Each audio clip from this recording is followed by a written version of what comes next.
تو ان آیتوں میں ایمان والوں کی صفات کوالٹی بتائی ہے، ہم کو اپنے اندر وہ ٹٹولنا چاہیے، نہ ہو تو پیدا کرنے کی کوشش کرنا چاہیے۔ کیوں؟ اس لیے کہ اس پر اللہ کی طرف سے یہ اعلان ہے اولئک ھم المؤمنون حقا، نام کے تو بہت ہے، حقیقی ایمان والے یہ ہے۔ مومن کی مخصوص صفات، اس آیت میں مومن کی صفات کا ذکر کیا گیا ہے جو ہر مومن میں ہونا چاہیے۔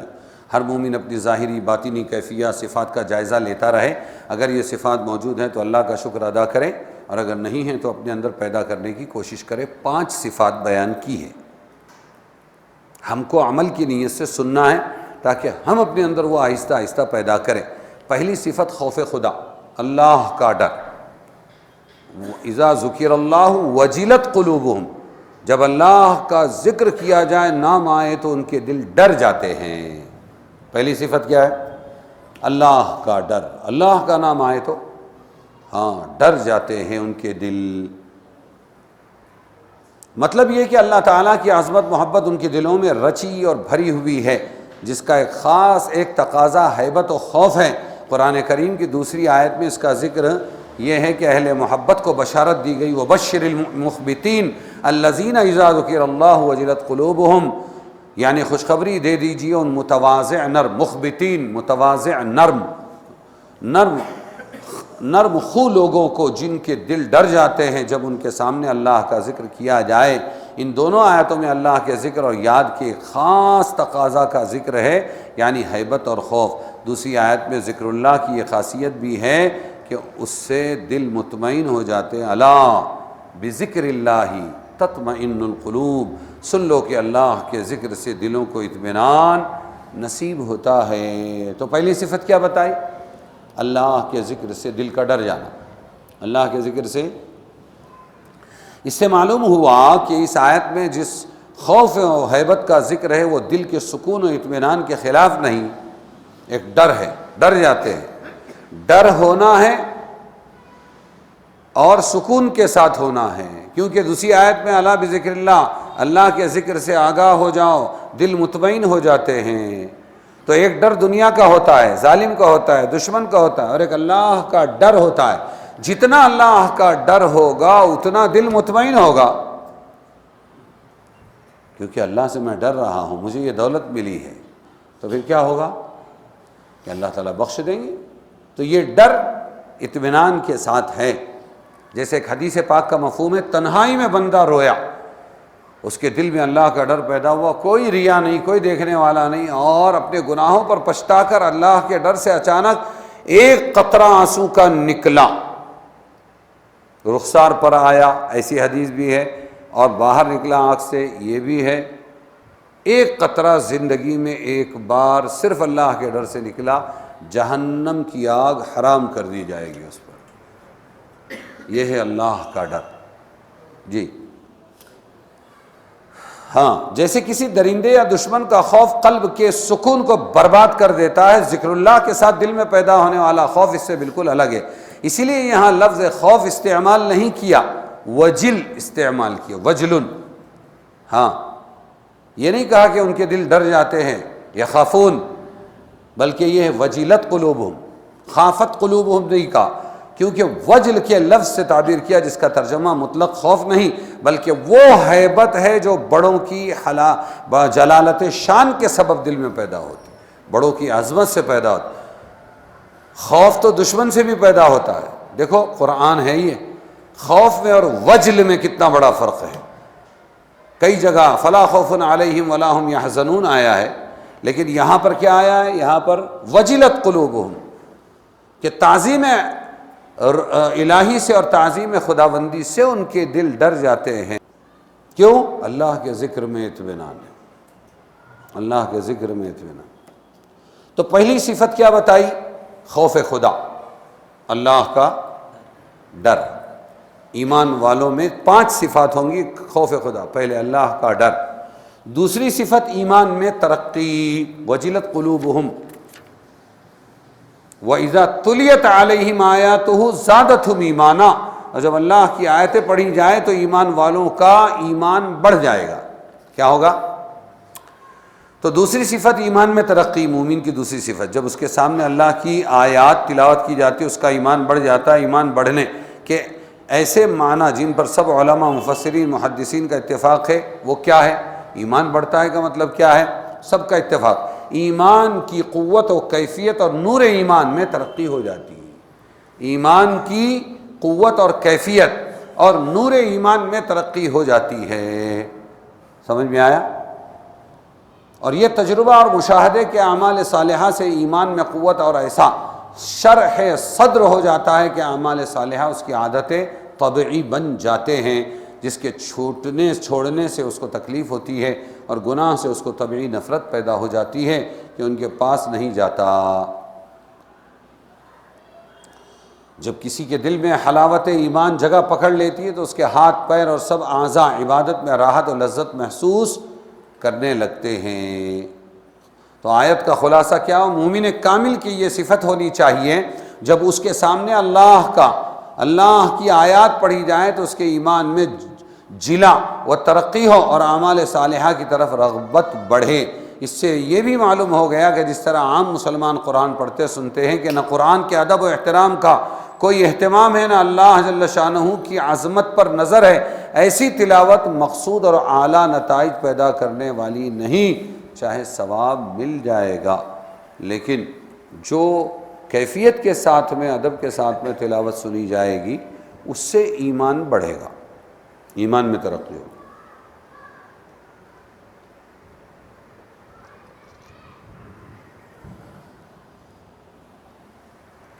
تیسری صفت اللہ پر توکل، بھروسہ۔ سمجھ میں آیا؟ ہاں، وَعَلَىٰ رَبِّهِمْ يَتَوَكَّلُونَ، اور وہ اپنے رب پر بھروسہ کرتے ہیں۔ یہ بتایا کہ اللہ تعالیٰ پر توکل کرتے ہیں۔ توکل کے معنی اس کو سمجھنا بہت ضروری ہے۔ سمجھ میں آیا؟ جیسے پہلے آیا اللہ کا ذکر آئے تو وہ ڈر جاتے ہیں، تو اس میں بھی اصلی نقلی ہے۔ کچھ لوگ ایسے اللہ کا ذکر آیا، سمجھ میں آیا نہیں آیا کچھ نہیں، کپ کپی طاری ہو گئی۔ ہاں، تو اقبال نے کہا بڑی باریک ہیں واعظ کی چالیں، لرز جاتا ہے آواز اذاں سے۔ ارے سمجھ میں آیا کہ مجمع میں تو تھوکتے نہیں اور تنہائی میں چوکتے نہیں، بس سمجھ میں آئے گی نہیں، گناہوں سے، پینے سے، حرام خوری سے، کہ مجمع میں تھوکتے نہیں کسی چیز کی طرف، حرام کی طرف، اور تنہائی میں چوکتے نہیں۔ تو ہر ایک لائن میں اصلی نقلی ہے۔ اب یہ توکل میں بھی اصلی نقلی ہے، اس لیے معنی سمجھو۔ توکل کے معنی اعتماد اور بھروسے کے ہیں۔ مطلب یہ ہے کہ اپنے تمام اعمال و احوال میں اس کا مکمل اعتماد اور بھروسہ صرف ذات واحد اللہ تعالیٰ پر ہو۔ صحیح حدیث میں حضور نے فرمایا اس کے معنی یہ نہیں کہ اپنی ضروریات کے لیے مادی اسباب اور تدابیر کو ترک کر کے بیٹھ جائے۔ توکل کے معنی یہ نہیں دکان بند، کمانا بند، شادی بند، سمجھ میں آیا، ہنسنا بند، کھانا بند۔ اللہ کی ذات پہ بھروسہ، اللہ کھلاتا ہے، اللہ کھلائے گا۔ ہاں، ایک ساتھی نے کہا، میں نے ایک ساتھی کو غریب سمجھ کر ایک ٹیمپو لے کر دیا نیا، کہ تھوڑا تھوڑا دیتے رہنا، پتھر بھی ادھر اور گوپھن بھی ادھر۔ سمجھ میں آیا؟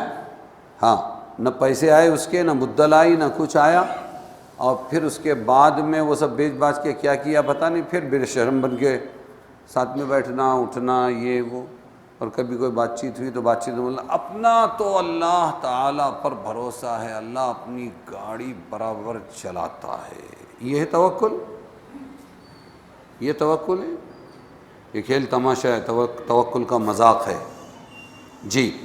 تو فرمایا حضور صلی اللہ علیہ وسلم نے اس کے معنی یہ نہیں کہ اپنی ضروریات کے لیے مادی اسباب اور تدابیر کو ترک کر کے بیٹھ جائے، بلکہ مطلب یہ ہے کہ مادی اسباب کا مطلب یہ دکانداری وغیرہ، مادی اسباب اور آلات کو اصل کامیابی کے لیے کافی نہ سمجھے۔ استعمال تو کرنا ہے، لیکن دکان سے پلوں گا، ڈگری سے پلوں گا، علم سے عزت ملے گی، اور میرا باپ مجھے پالے گا، میرا شوہر مجھے پالے گا، میرا سسرا مجھے پالے گا، سمجھ میں یہ گاڑی مجھے منزل تک پہنچائے، نہیں۔ اسباب اختیار کر کے آخری بھروسہ کون؟ کہ اللہ ہی مجھے پالے گا، بلکہ قدرت و ہمت مادی، بلکہ بقدر قدرت و ہمت مادی اسباب اور تدابیر کو فراہم کرنے اور استعمال کرنے کے بعد معاملے کو اللہ تعالیٰ کے سپرد کرے۔ اب میں نے کر لیا ہے اللہ، اب آگے تو ہی کرنے والا ہے، تو مجھے روٹی روزی ملے گی ورنہ نہیں ملے گی، اور سمجھے کہ اسباب بھی اسی کے پیدا کیے ہوئے ہیں۔ یہ دکان، یہ مکان، یہ میرا گھوڑا، یہ میری مرسڈیز، سمجھ میں آیا، یہ میرا مال، یہ میری اولاد، یہ سب کیا ہے؟ اللہ ہی کے دیے ہوئے ہیں، وہی سب کچھ ہے۔ یہ ہے توکل، اور ان اسباب کے ثمرات، پھل بھی وہی پیدا کرتا ہے۔ دکان سے نفع وہی دے گا، درخت سے پھل وہی دے گا، کھیتی سے غلہ وہی دے گا۔ یہ ہے توکل، ہوگا وہی جو وہ چاہیں گے۔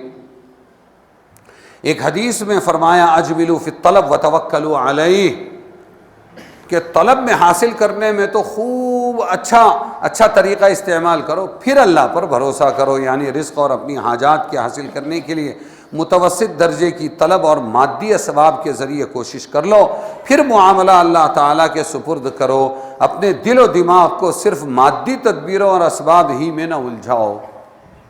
بات سمجھ میں آئی؟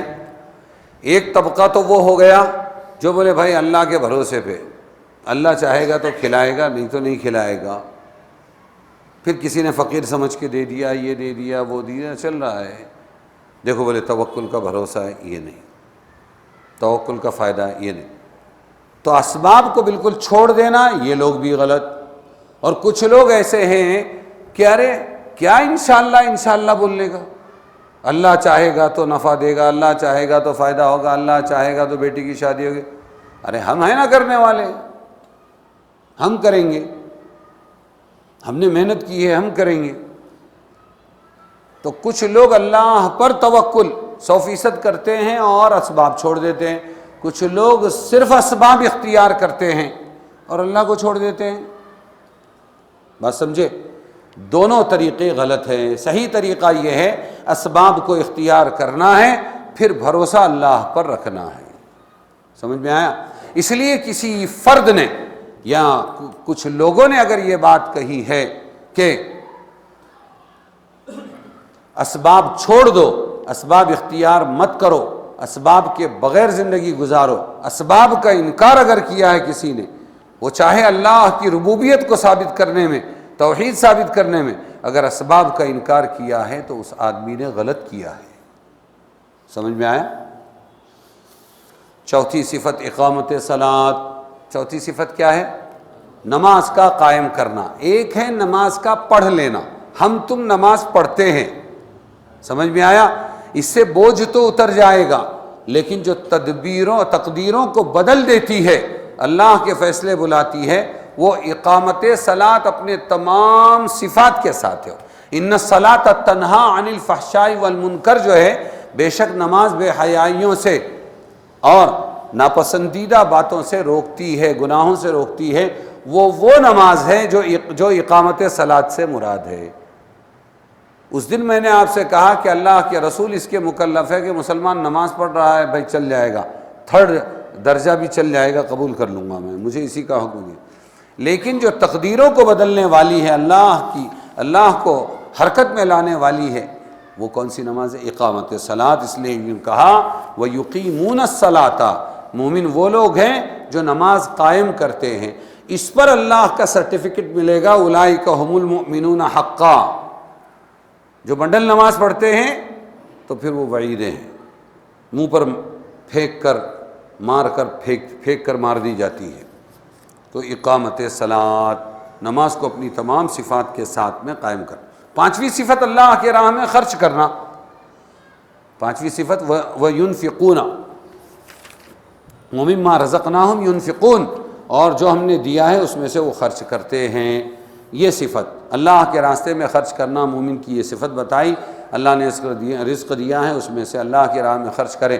یہ اللہ کی راہ میں خرچ کرنا عام ہے، تمام صدقات، خیرات، وقف، صلہ کو، جس میں زکوٰۃ، صدقۃ الفطر وغیرہ واجبات شرعی داخل ہے، نفلی صدقات، تبرعات بھی، مہمانوں، دوستوں، بزرگوں کی مالی خدمت بھی، سب اس میں شامل ہے۔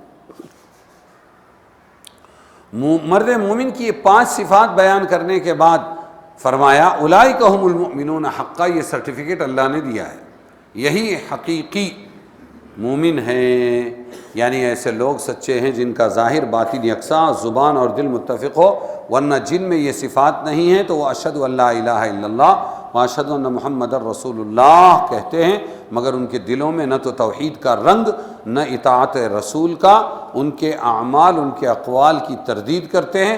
اس آیت میں اس طرف بھی اشارہ ہے، ہر حق کی ایک حقیقت ہوتی ہے، جب وہ حاصل نہ ہو تو حق حاصل نہیں ہوتا۔